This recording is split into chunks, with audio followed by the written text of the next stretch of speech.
okay na dahil tinatantanan ka na nila. Dahil tahimik na sila para Dito nga kasi social media, si Stacy, uso talaga yun. Sa kanila, sa side nila, yung pag hindi nakakurot sa kalaban, doon sa pamilya kukurot. Kasi, yun na lang yung parang ano nila para makaano sila makasakit sila ng tao. Oo, damay nila. Hindi nila alam, pag sa kanila bumalik, mas masakit. Ba? yun na nga eh.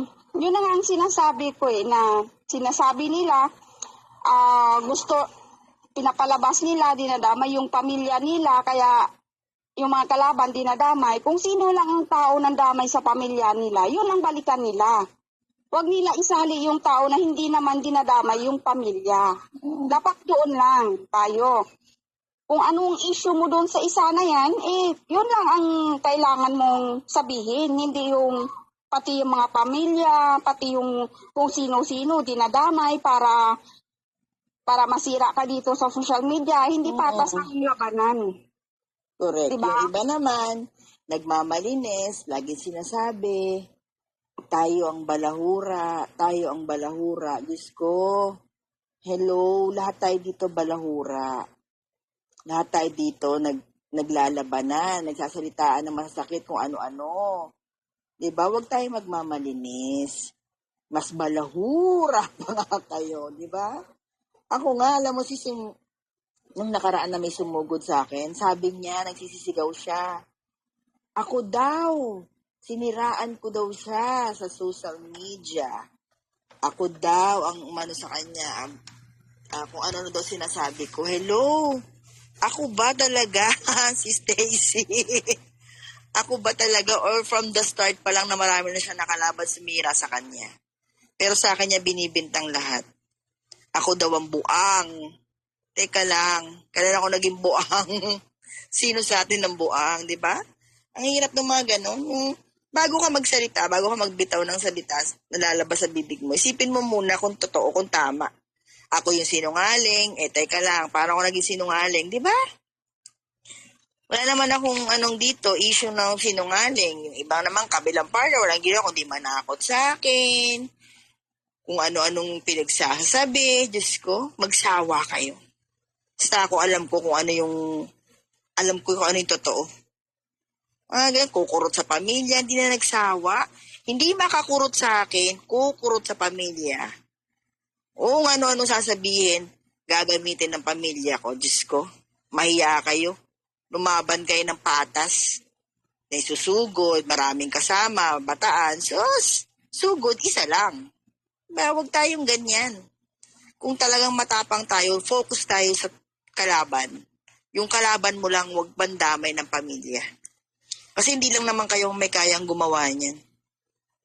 Kaya rin namin gawin yan, pero hindi namin gagawin.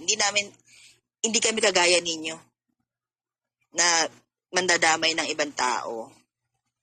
'Di ba? Mga yan gawaing talunan. Malantod, mega love shout out. Nakamonitor yan sila. Alam mo naman, wala sila mahagilap na mga issue, kundi mag-monitor, magre-record, at ipaparinig sa live nila kasi wala sila maisip na itatapik nila. Tapos may kokomentohan nila. Kokomentohan nila ng lalabas silang malinis. Tayo yung marumi. Ay, nako. Sabi ni Mia with a golden heart, I just wonder kung lumabas ka, ano kaya mangyayari sa'yo, maldita? Suicide. Suicide. Pero kung lalabas naman ako at walang tutulong, walang gagalaw sa mga kasama niya, ay walang problema sa akin. Pero 'di ba sure 'yun, kaya matapang, kaya ang tapang-tapang dahil may kasama. Pero kung sumugod ng walang kasama, paari pa sabihin ko ang tapang. Pero the more na nagsasalita na kung ano-anong pinagsasabi habang binabarubal niya yung pinipilit niyang pumasok sa gate namin, winawasak niya. Siyempre, matapang ako, puta, dami kong kasama, daming re-rescue sa akin pag tinamaan, di ba? Pag sumugod ako, pag umalma ako, natural, maraming re-rescue. Maraming siyang kasama Kaya lalo siya nagmamatapang, nagigil na nagsisisigaw na winawasak yung gate namin na halos akyatin niya o pumasok, gusto niyang pumasok. Natural. Ay na, dami re-rescue di ba? Kaya sobrang tapang. Oo, batapang lang kasi alam niya may sinasandigan. Kumbaga na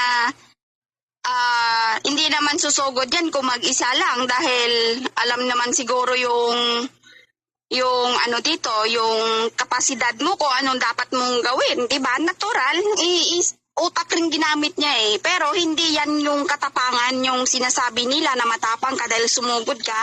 Ang tunay na katapangan ng isang tao, I love you. Oh, yun. kailangan mo tumugod mag-isa. 'Di ba? Hindi mo na kailangan mga chaperon yung naghahanap ka ng kakampi.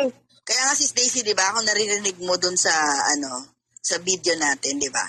Ang tapang niya kasi siyempre dami nakapalibot daming kasama Kaya sobrang tapang niya, talagang nagwawala siya. Siyempre, puta, pag may umalma, may mga rescue, 'di ba? 'Di ba? Subukan mo kayang sumugod ng ikaw lang. Pasalamat kayo nahuli yung tawag ko kasi kung una-una 'yon, malamang kalaboso kayong lahat.